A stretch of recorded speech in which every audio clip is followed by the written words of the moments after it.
being a good man, but why not be great? 'Cause I don't want to be forgotten.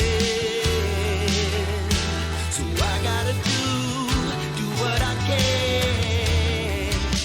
And I won't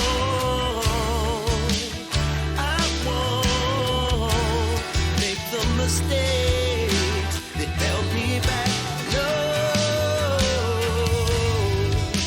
don't worry about tomorrow. Let's worry about today. 'Cause life is what you make. Life is what you make. Don't worry about the sorrows. Let your happiness be great. 'Cause life is what you make. Life is what you make.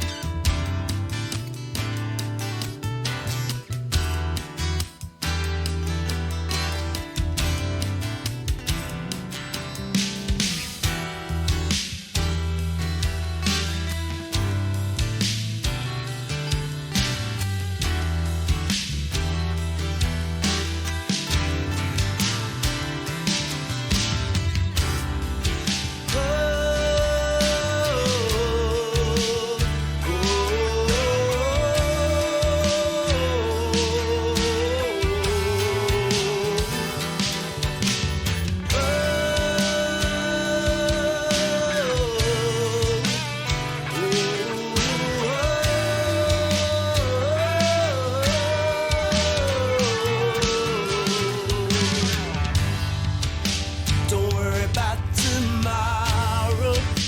Let's worry about today. 'Cause life is what you make. Life is what you make. Don't worry about the sorrows. Let your happiness be great. 'Cause life is what you make. Life is what you make.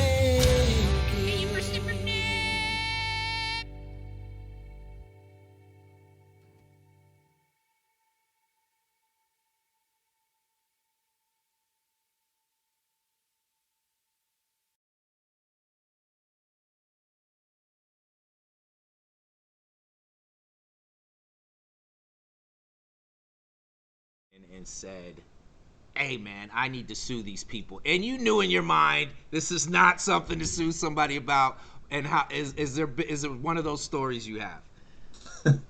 Well, I think the wildest story, came from when I was a criminal defense lawyer. I had a client who was having some security issues. He thought people were breaking into his home, and he thought that it would be appropriate to put a booby trap, in his front yard.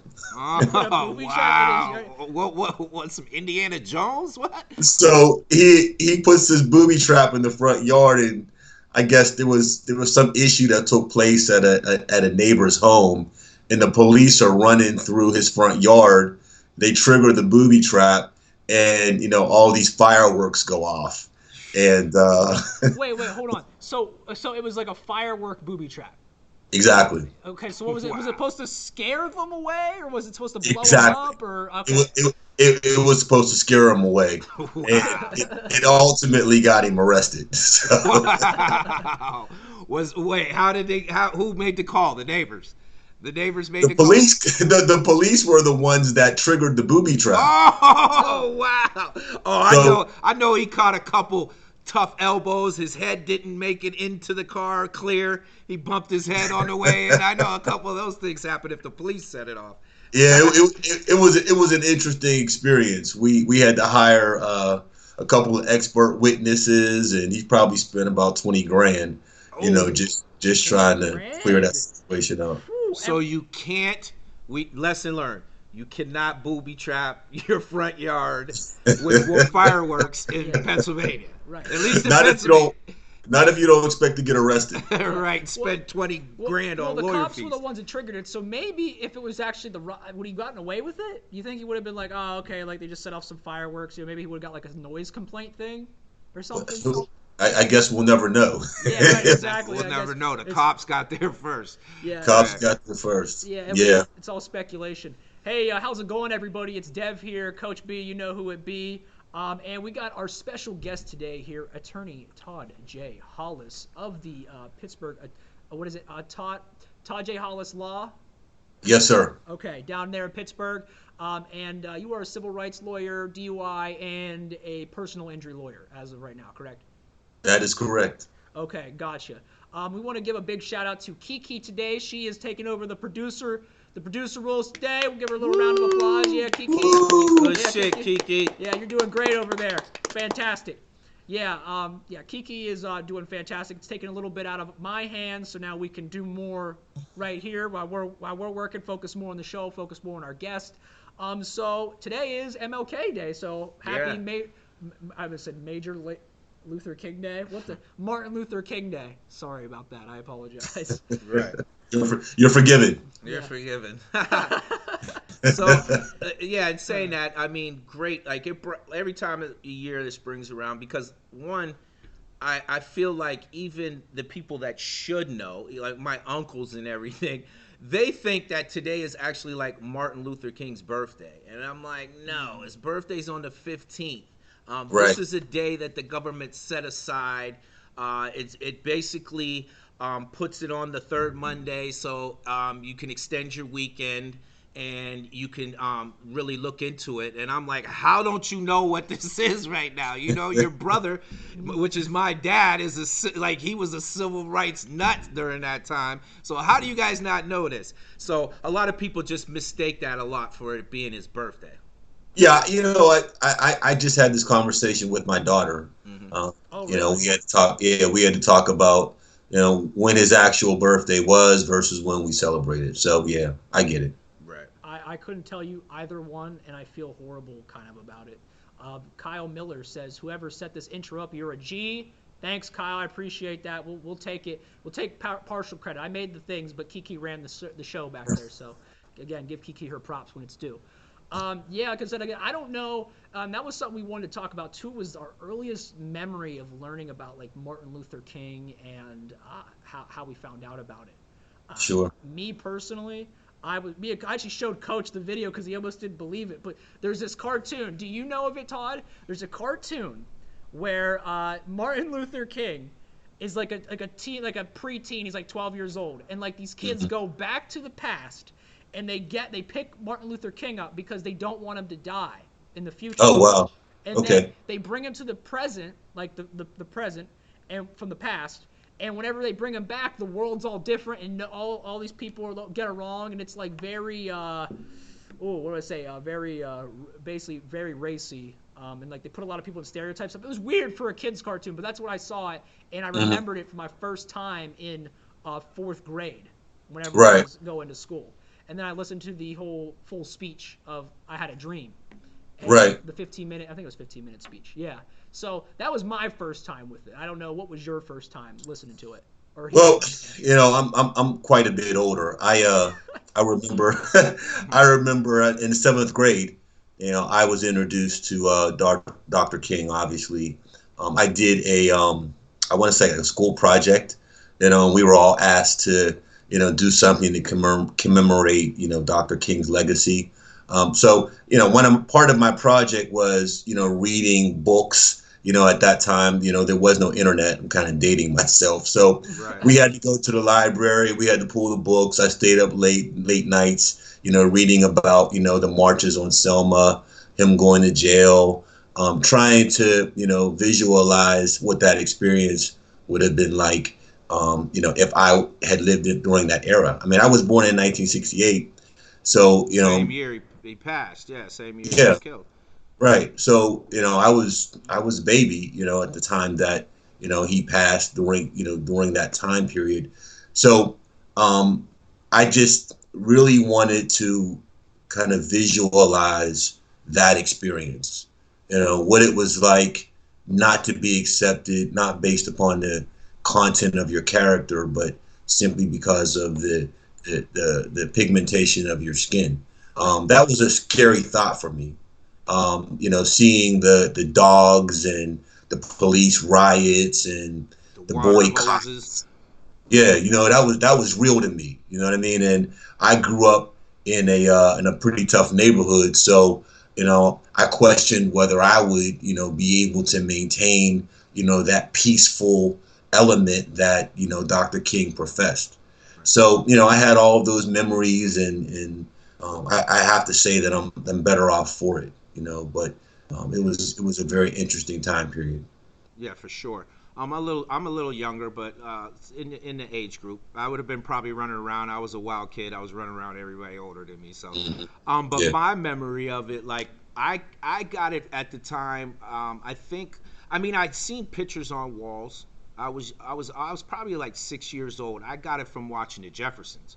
They had an Okay. episode where they were like, it was like season 6 of like, so that was around 80, and it was called Their First Store. So they were remembering back the day they got their first, dry cleaning for the dry cleaning business that they had, and they were all celebrating, happy about that. And then the mood quickly changed when they found out that Dr. King was killed.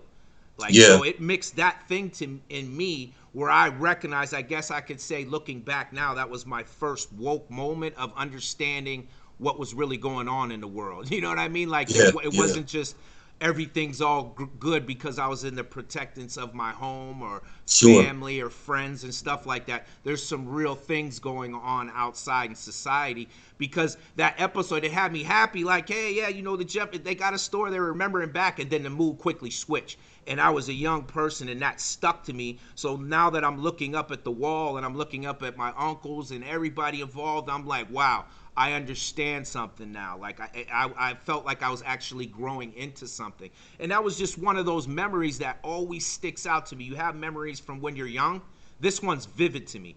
Every time that I see this episode is coming on, when they play reruns, I always watch it, because it's one of those memories that always jumps out to me, that makes me, I think it made me want to learn more, go to the Yeah. books, Right. talk more with my people, find out what they were going through, stuff like that, as I got older. And it really just stuck with me, and I realized I want to be that type of person. I want to be Amen. that type of person. Amen. So yeah. Amen. When you think about, when Dr. King passed, I mean, it's what, 2020 now? Yes. Really hasn't been that long. Mm-mm. No. You know, it has not been that long. I mean, this was, at a time when, we were struggling for acceptance, Right. right? Um, and it's really disheartening to believe that you might not be accepted just simply based upon whether you were white or black. Right. What neighborhood you grew up in, Right. um, what last name you carried. I mean, that was just really, really hard for me to digest as a young child. Um, and we thought, at least I thought, that as time progressed, I thought that our country, would become better with these issues, that, we would realize, our inequities, and we would change, and prayerfully we would grow to become a more cohesive, understanding body of people. And I'm not quite sure that we are. I don't quite believe. I mean, some segments of our society, I believe, have gotten there, but in large part, I believe that there's still a very, very huge portion of our population that really doesn't want to see integration, that truly doesn't want to see cohesiveness, and they hold on to those very dark ideals about segregation. Right.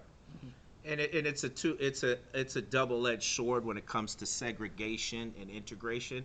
A lot of those things. I also, I was a, not to discredit anything King said, but I was more relatable to Malcolm X. I was like revolutionary, watching my father and my uncles the way they were. I was kind of raised in that, looking at that type thing, and they had all the credit, because at a later time, I mean, they all gave all the credit and respected it, even though we knew Malcolm and Martin couldn't get on the same page until later on, when Malcolm came back from Mecca. So, but his whole message of being that, I found the in between in all that, to say, okay, I can show respect for both sides of that, and because the issues are still the same. Like you said, those issues, like it's the segregation and just staying segregated. They're being integrated into that society has caused a lot of problems also, because we knew the majority of people at that time didn't want to see that happen, so it just looked for other ways to do it. Like with the policing and jail system, there was other ways to attack that, and I still think it goes on to that this way. But in saying that, do you believe that had an effect on why you went into civil rights?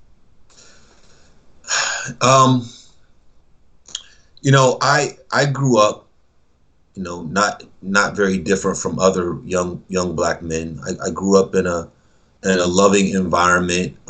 It was kind of tough though. I mean, it definitely had its challenges, but I believe that, if I'm being honest, we were very distrusting of law enforcement.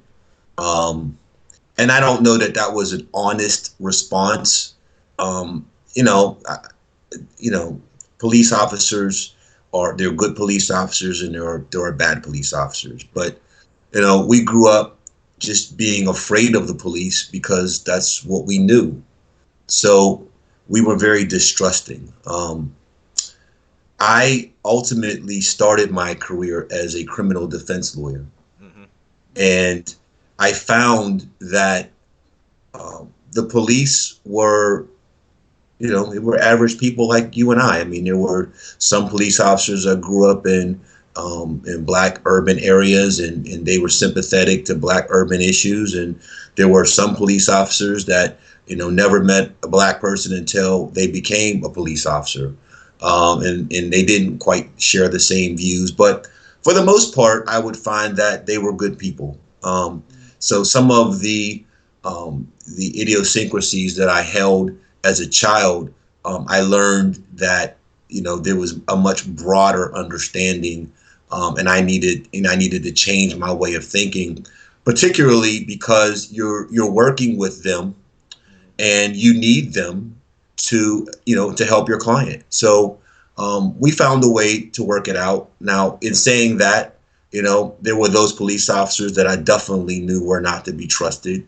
Their stories never made sense. The clients, all came in with similar stories, and all of them couldn't be lying. But, we didn't have the same, measure of technology that we do now, where, we could actually see firsthand that what John Doe was saying was 300% correct. Cameras. Speaking on cameras, a lot of cameras everywhere. Cameras, phones, where people can just record anything happening any moment. There's a lot of information that's out there just because people will pick up their phone and just start going at it right away. Like, oh, there's something going on, and they film. And a lot of people are getting in trouble with that. Just turning their camera because I think a lot of people don't like the fact that they, especially law enforcement, they don't like the fact that then they can be policed because of their actions. Well, yeah, because you remember not too long ago, nobody had one. Nobody had a camera. And the only cameras that, were being used were the cameras that you saw in somebody's store. Right. You saw, a police officer wearing a body cam if they had one. But now, you could be on a PAP bus. You could be on a street. You could be in school. You could be at work. You could be at a daycare. You could be at a stoplight. And that person has a global platform, to take the subjectivity out of that moment. We no longer need to ask what happened. We don't have to ask you what happened because we can see it firsthand. And it stops them from creating their narrative. Like I was raised, like make your butt home. If the police stop you, just comply no matter what they're saying. And I'm from both of those eras. Like if they catch you, it depends on back, like you're saying in this era where there was no cameras. Mm-hmm. It depends on where they catch you at, because I've had a couple run-ins where, mom, aunt tells me just keep your mouth shut, do what they tell you, and come home. But I was a wild little kid, so I got a couple little slight beatings because I ran, and you know what I mean. And it depends where they catch you at. They're not trying to hear none of that right stuff, so they're controlling the narrative at that point. Who's going to believe you? You know what I mean? Whatever they catch you with. So this is kind of even in the playing field. And I also think, like, if after years of them having to adjust to do it and being trained a certain way, it's causing a lot of problems also, because their anger is building up where people are holding them accountable for them things. And they're like, oh, you know what I mean? They don't know how to handle it. They don't know how to handle it. So it's a two-way street. Well, a police officer is trained to control the moment. Like at that moment on the street, the police officer is in control. Mm-hmm. And that's how they've been trained. And cameras are taking that element of control out of their hands. Mm-hmm. Because now you have, John Doe, and he's standing there videotaping that moment, and the police officer is concerned as to whether his actions or how his actions are going to be, are going to be viewed at some latter point. Mm-hmm. So they don't want you there. Right. And some of them are okay with it, but some of them are not. And I have a case right now where you had that situation where a young lady, was exercising her First Amendment right, and the police officer didn't like it. And, she was brave, and she videotaped the moment, and he arrested her because he was upset. Which is insane to me, because they want to, like you said, control the narrative, right? And now with that narrative being, now that they can't spin that narrative anymore, they kind of take almost sometimes, some of them anyway, taking that aggressive action. Now, I think this is cool because from my town where I came from, right? I didn't come from the city. I came from Little Williesburg, country moo town, Pennsylvania. And, all the cops I had, they were good, nice, shake your hand kind of cops, like I don't think I ever met a cop who, and most of the cops, around the town I was in, they would like slap on the wrist, get home, if you did something, you're out doing something wrong, or I know some people, they were caught underage drinking or something, they just made you pay a fine worth not mowing your lawn, basically, like if you didn't mow your lawn. So, that was the kind of era I lived in. And when I hear you guys tell these stories, it's almost like baffling to me sometimes, like, and seeing and hearing of these accounts, because the footage is out there, like you're talking about, like this thing, the footage is out there. And when you see it, you almost can't believe it. You almost can't believe that there's somebody who, just because the phone's out or just because of this or that, they would take it in their own hands, assault somebody, and arrest them and try them for a crime that they may not even be guilty of. That they absolutely know they're not guilty of. Right, exactly. Just to make something and then try and spin it that way, and then, inconvenience somebody like the client, and so on and so forth. And you sound like you work with the police on a lot of things. And I was kind of curious because you said you do have cases where you have to investigate the police. Has there ever been a case where, because of something like that, there's repercussions because you were working against a police officer or something like that? Well, let me say this. I've been doing this for 26 years. Mm-hmm. And in those 26 years, I have a very good relationship with many of the police officers that I work with. And I'm proud to consider many of them my friends. But I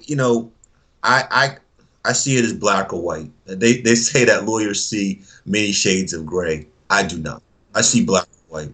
And I believe that if you are a police officer, you are acting under the color of law, and you have a gun, you have a badge, and we've given you the power to do a wide variety of things, and we're trusting that you're always going to do the right thing.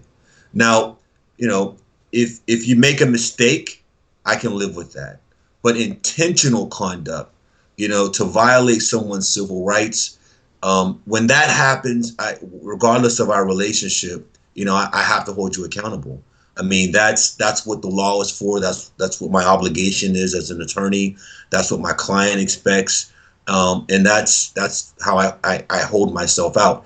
And I can say that I've never had a police officer who has harassed me because of the work that I've done. Now they may not care for me.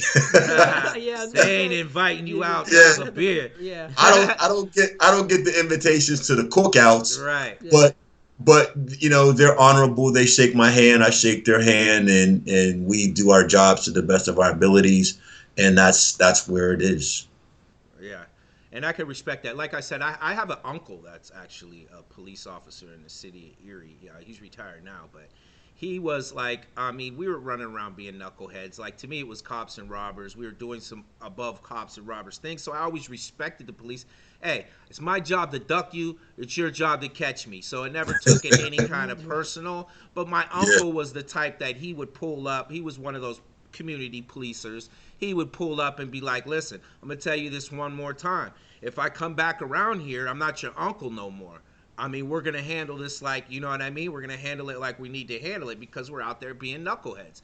Yeah. So I had no like I said, it just mattered. Like there's there's 3 or 4 of them around that are just like, they don't belong to have a badge on, you know what I mean? And if they catch you in the wrong place, yeah, you're going to have a problem, and it's just going to get super ugly. I was lucky to just get away with a couple situations where nothing bad happened, but it would have been all deserving because I was doing knucklehead shit. I was running the street, so I kind of deserve it. But I do see, like, in today's world that, like, if you look at some of these, like, video cameras, like, and then they say, well, there's good cops, and even like you could look in there, and if that's their police force in their neighborhood, and they see that guy that's always been a good cop, but if he's allowing that to happen, doesn't he become a bad cop too? If he doesn't step in and say, come on, man, but you also the training, and then it could put a bullseye, because we know about that blue wall, it could be just as worse for him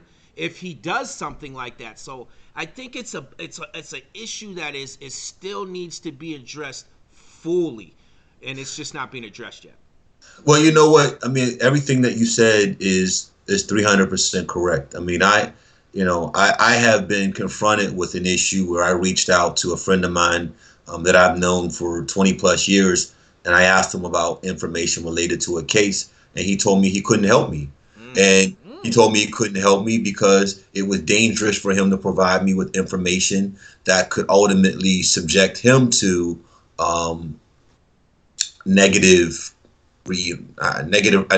response. Right. Yeah. So that exists, and it is part of that police culture. And I don't know how you change that, but for changing the culture, right?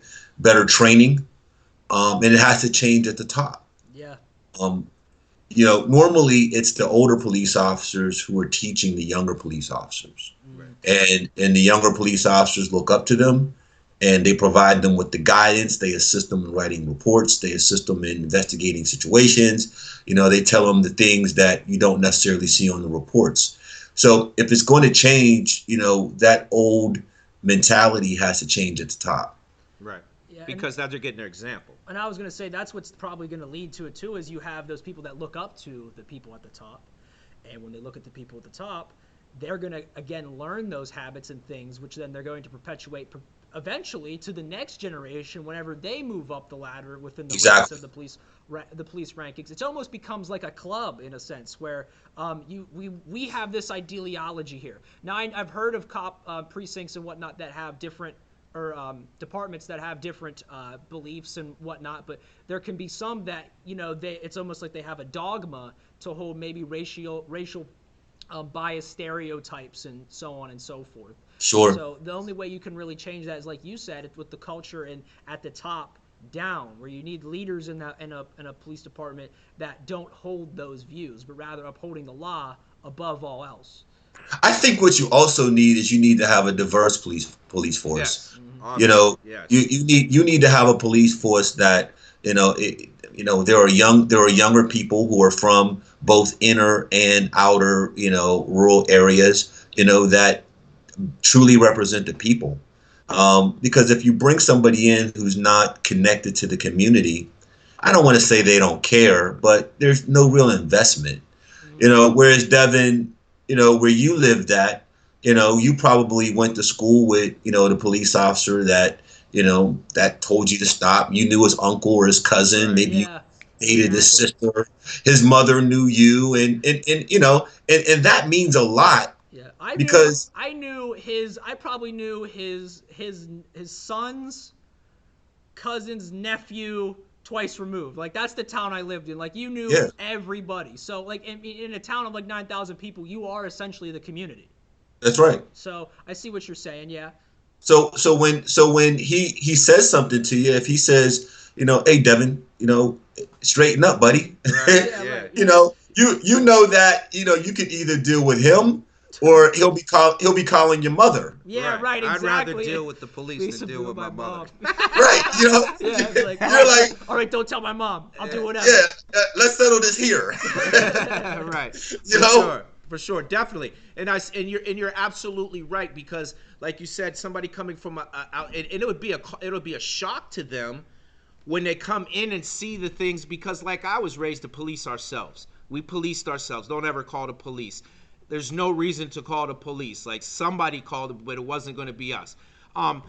So when they come and they see things that are happening, they like, when I go home, they go home and it's in the suburbs of police, and they come down to a neighborhood where there's a lot of stuff that's going on, and it's Yeah. been put in like by redlining. It's something that's been going on for years, and they see that, and then they're like become desensitized to what humans, because they get to go home to their other outside right. of the like my uncle used to always tell me that. He said, man, because my uncle lived right in the hood, so he Yeah. didn't, you would see him at the like he was that guy, Yeah. like we just mentioned, that said he knew everybody, so when he said something, we listened. You know what That's I mean? right. And he stood up for saying, okay, this is how you properly police. Everything doesn't deserve you hopping out with riot gear, guns drawn. You just need That's to get right. out, find a leader, talk to him, and disperse the scene, and just have that communication. So, like you said, there has to be an equal amount of people that live in that community where they can de-escalate a lot of these situations, and to teach the people that are coming from it, because what I also see is a lot of people that are not used to that, they get scared in situations, and some Yeah. situations are happening out of fear instead of out of just de-escalating it and being around somebody maybe more training and around somebody that knows this stuff real well, and be able to de-escalate instead of taking something that they don't see that's normal in this neighborhood, like somebody arguing with Exactly. somebody with their hands doing this is Exactly. normal, but they're taking it as, oh my God, because they really haven't had the proper training. Exactly. Yes. And respect is a huge part of the Black community. Yes, for sure. We typically hold on to, respect because that's really all we have.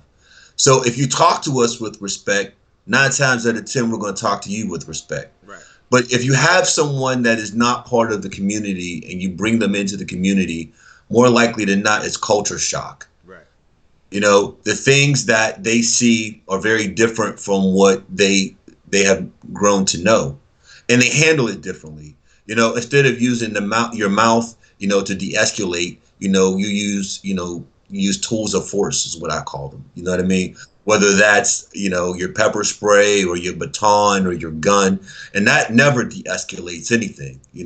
That only creates, in my humble opinion, that just creates a more decentralized. Exactly. People will fear the police. People will never trust the police, and therefore you have a police state instead of a community. We need a community.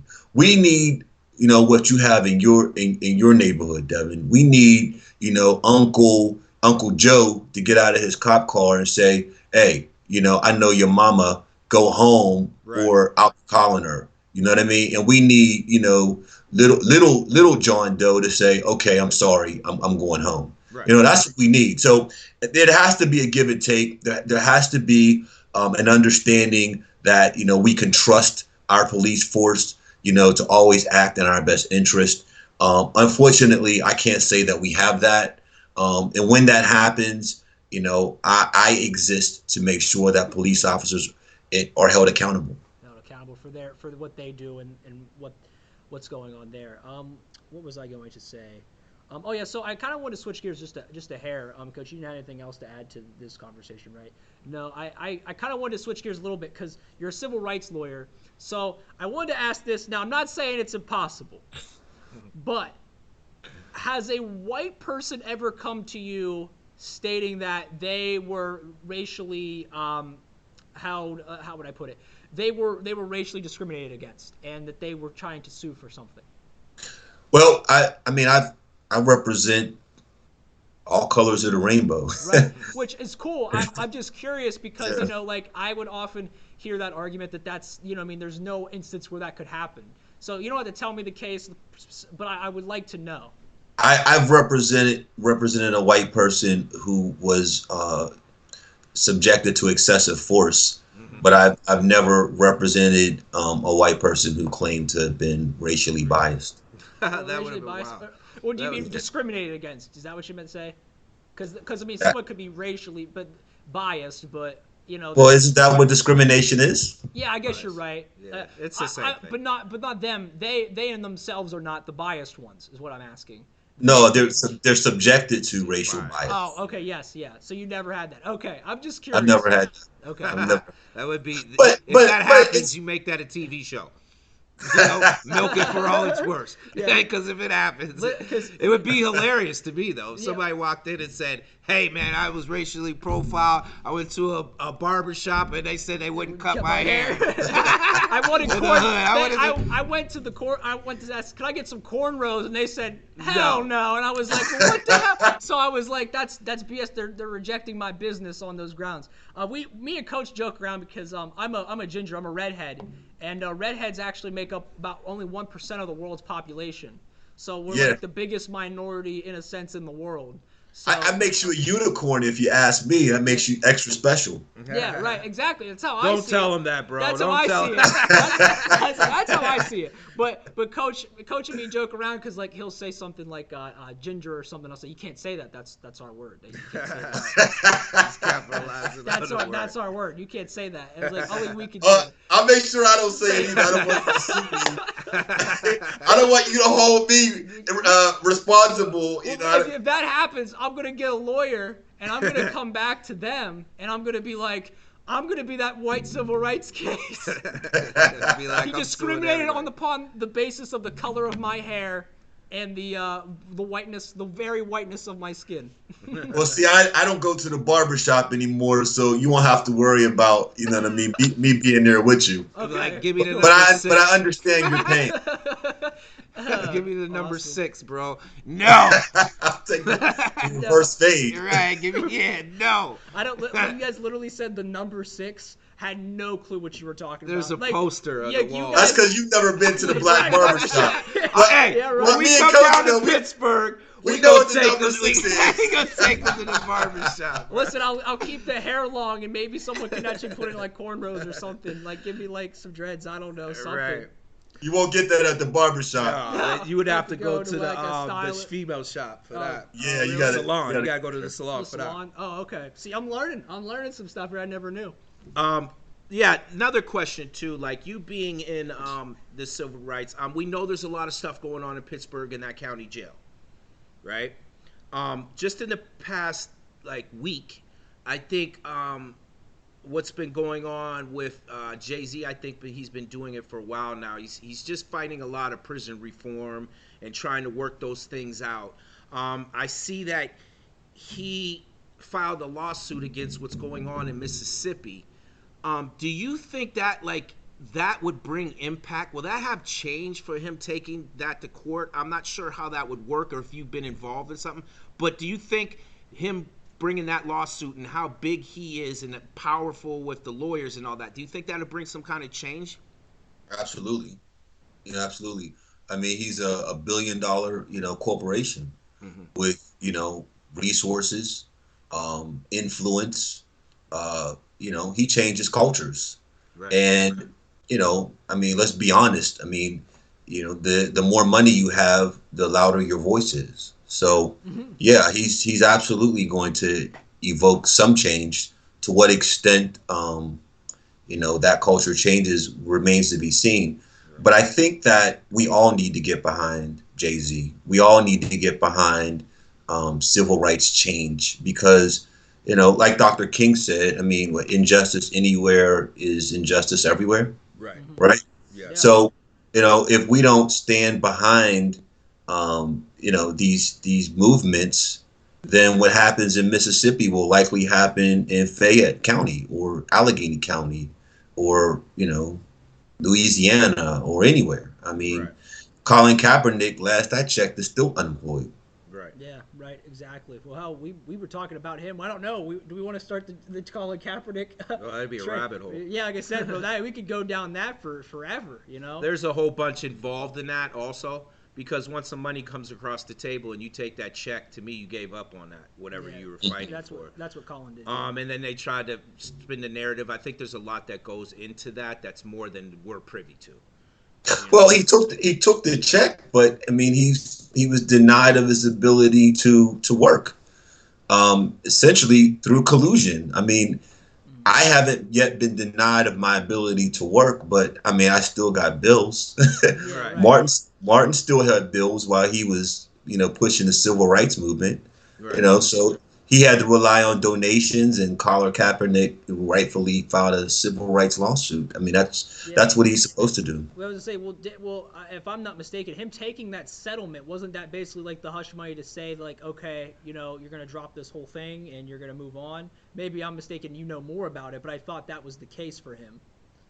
I don't believe that the money meant, oh well, you can't continue to argue this cause. I think the money was, well, one, the NFL isn't responsible, but if we were responsible, this is the amount of money you would have made during the years that you were not allowed to work or prevented from working based upon us colluding against you. Yeah. Right. So and Colin does a great deal for his community. I mean, he donates millions of dollars. He's essentially on the front line, and in large part he's there by himself. Which I don't understand either. I'm not understanding that factor because we're not getting a lot of information from Colin anyway. So I kind of believe like what you're saying.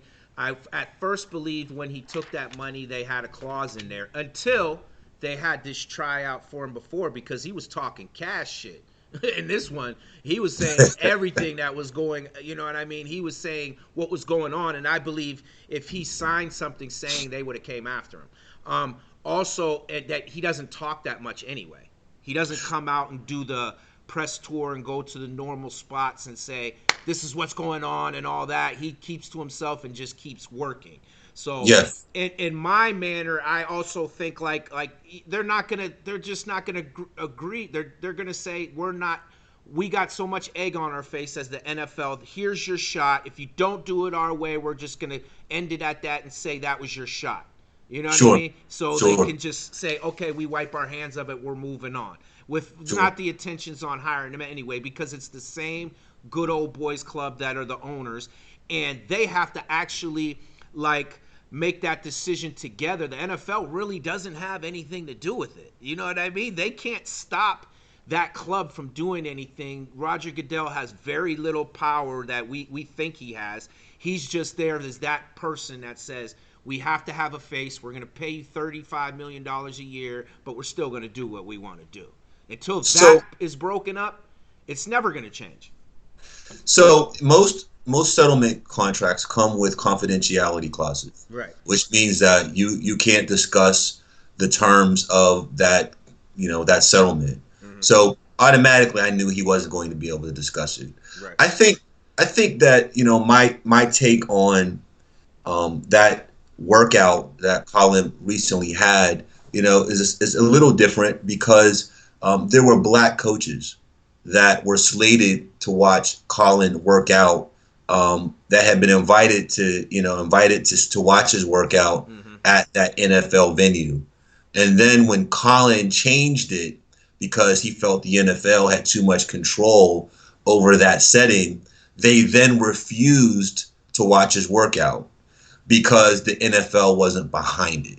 Right. Now, these are African American coaches that got their jobs based upon the work that Martin Luther King did. Right. and all of the struggles of all the other civil rights leaders, they got their jobs because of their sacrifices. Here, and I'm ashamed to say it, but our own Steelers, didn't even come out of the tunnel during the national anthem. They stayed in the tunnel to avoid that particular issue. And our coach is African American. And he got So it. He got his job based off of the owners, the Rooney Rule, the owners noticing that there's not being enough black coaches weren't being interviewed. That's how Tomlin ended up with his job, because the Steeler owner, the older Rooney that passed away, great guy. I always see them as a class act, that they would fight for that. And they're also looking at that rule now, saying, okay, we let that wave through for how long it's been. Now they're just going back to the good old days. It was brought up this last week by Stephen A. Smith. It says now they gotta build off of that platform. rule. Yeah. Sure.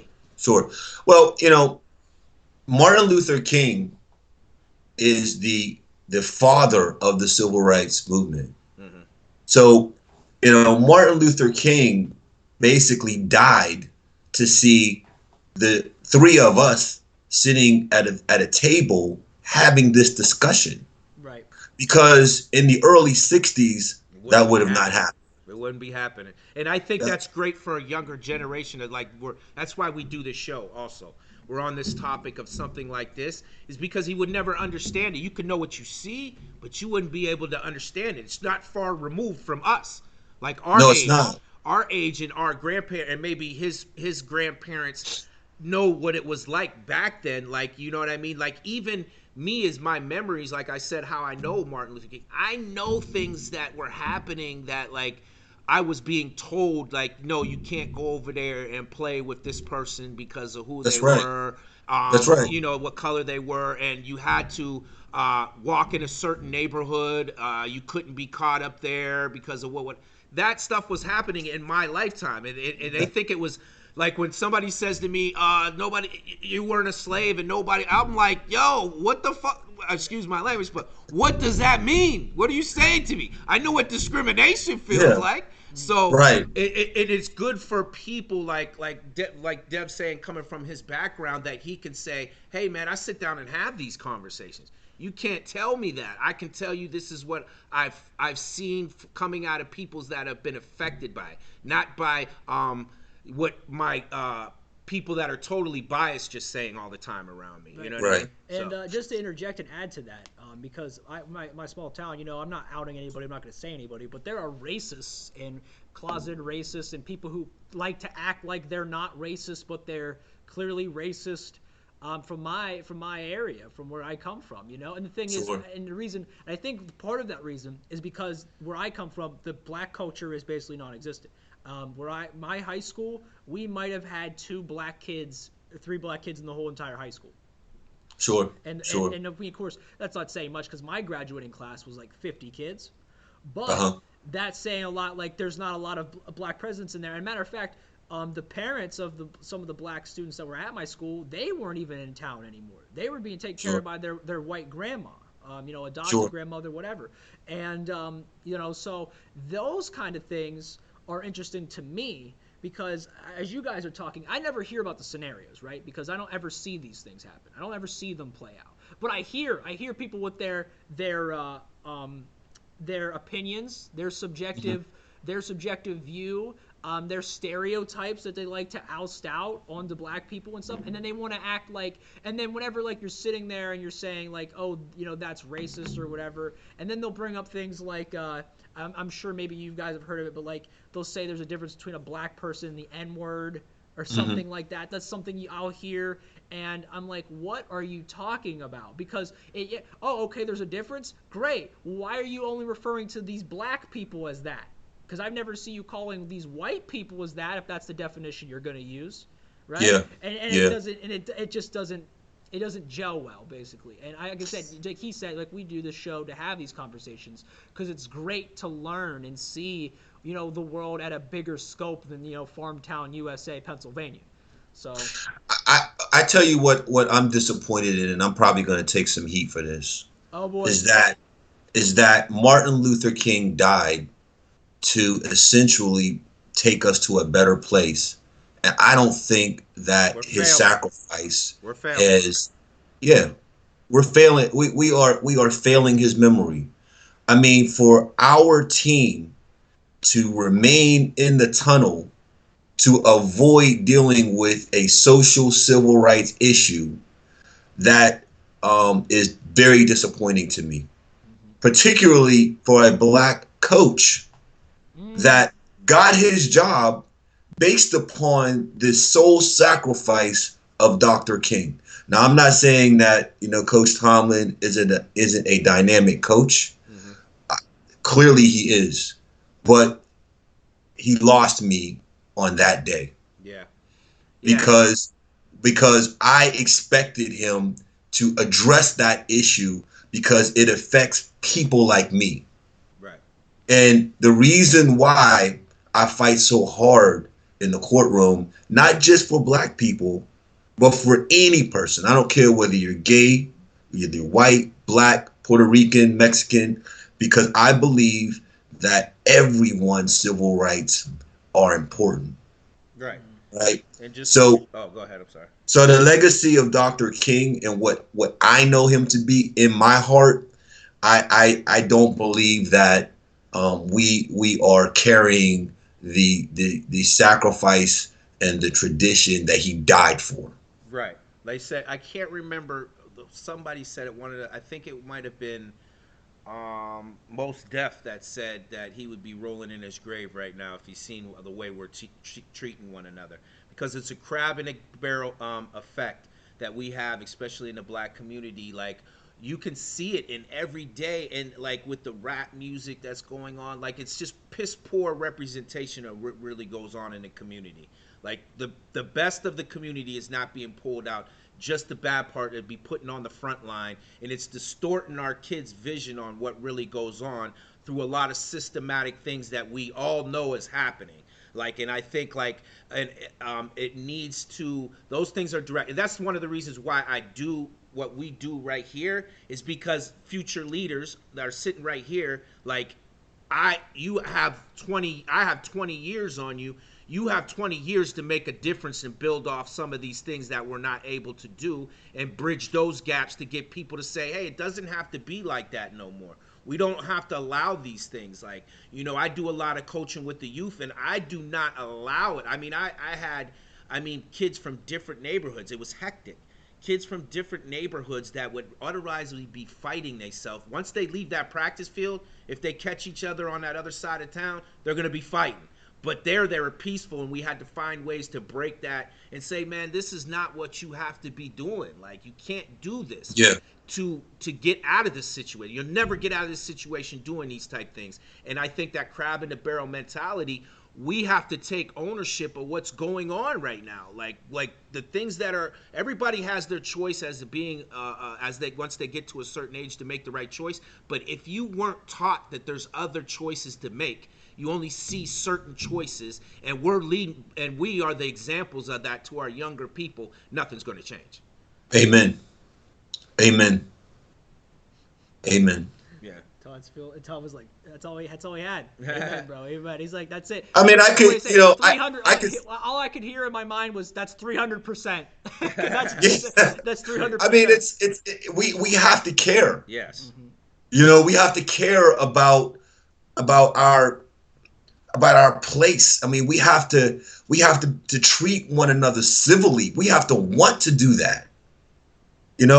I don't know that the law is enough. I mean, you've got to want to love somebody and not give a damn about the color or the sexuality. I mean, it's okay for me not to like you if you're just an asshole. Yeah, right, that's fair. That's fair.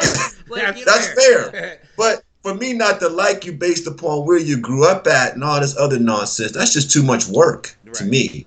Yeah, sure. Right.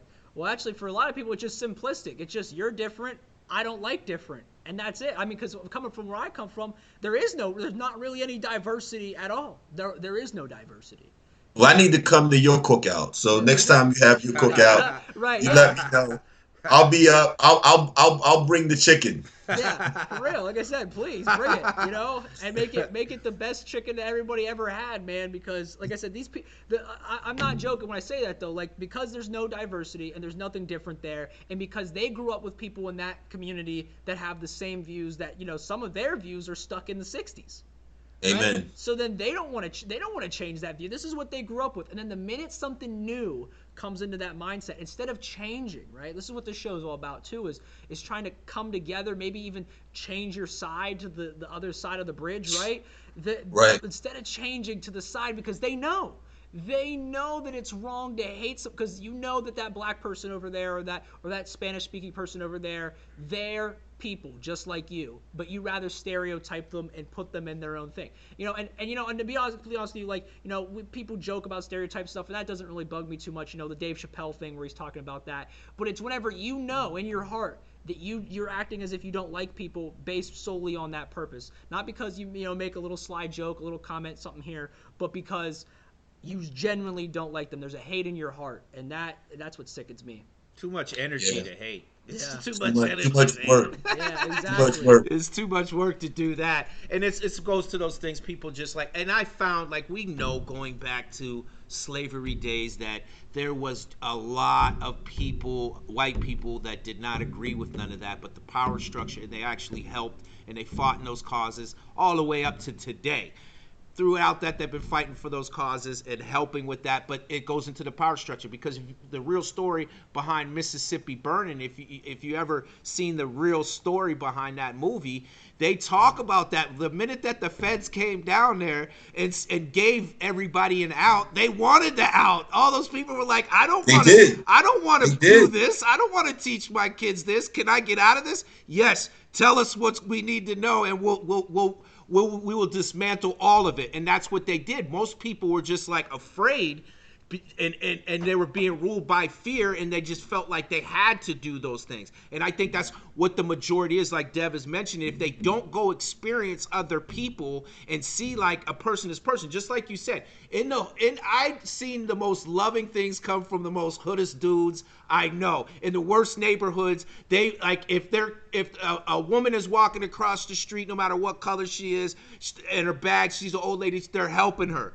But you know what I mean? They're doing these things. Like, if you're lost, they're going to help you. It's not to take advantage. If you're coming down there on some just as criminal stuff, you're going to get criminal results. But if you're not going to get treated like, and I don't understand that people don't understand that part about that, like it being in that thing. It's because they don't know.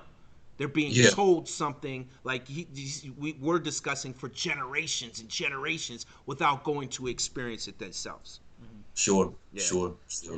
All right, well, guys, I think this is a pretty good point here to wrap up the episode. Again, we want to thank Todd, Jay, Hollis for jumping on the show with us. And if you guys, Todd, do you have anything you want to plug? Man, I want to tell you guys how awesome it is to be on this damn show. This is amazing. Right. This is amazing. For sure. I totally dig your in-depth questions. I dig, your conversation. I'm hoping that, we can continue this conversation on some other things, and maybe I can invite you guys on my show, later down the line. And God bless you for all the things that you're doing. And Devin, when you're ready to get those cornrows, you let me know. I'm going to hook you up. I'm going to hook you up for sure, man. We're going to have to give him some horsehair, though. Scrap the perm. Some ginger horsehair. We might even get you a perm. We might get you a perm. Listen, we have a plan to get me a perm. That's actually why I'm growing out my hair. We'll get you a perm. That was the first thing I said, bro. Some cornrows. We're going to invite you to a couple cookouts in the hood. Straight. Right? You'll be straight. Right. Get you a couple of gold plates, so you'll be straight. Oh, my goodness. Man, you guys crack me up. I'm looking forward to it. I am. I'm looking forward to it. Thank you very much. I'm honored. Hey, no doubt. No doubt. We are going to be down in Pittsburgh at some point once we figure out everybody can get together, and we'll sit down and we'll do some good work. Yeah. Hey, Amen. And feel free to stay here for another minute or two after we wrap up the show. But again, we want to give a big shout out to Kiki. Thank you for being the awesome producer tonight. You are awesome. We want to give a shout out to Evan Safford. He said that he loves this show. Thanks, Evan. We appreciate it. Kiki actually commented and said, "Oh boy," with a laughing face. What's that all about, Kiki? I don't know. You can tell us after the show. My hair. She's saying she's mad about my hair. I believe I saw Kyle Damon said, "What's up, everybody? Thanks, Kyle. I appreciate the love coming in, saying hi. How's it going?" I'm sorry I didn't want to. We were having such a great conversation. I didn't want to just break up all the comments and be like, "Hey, you know." They understand. Right. So again, all my love. Hey, Ashley. Oh, there's Ashley. Ashley. Just what Ashley are you just adding for Hey, now? Ashley, We're we're out done. the books. We're leaving, Ash. You're gonna have to watch the replay. All right, whatever. All right, guys. As always, stay beautiful. Take care of yourselves. We are out of here. Have a great night. See ya.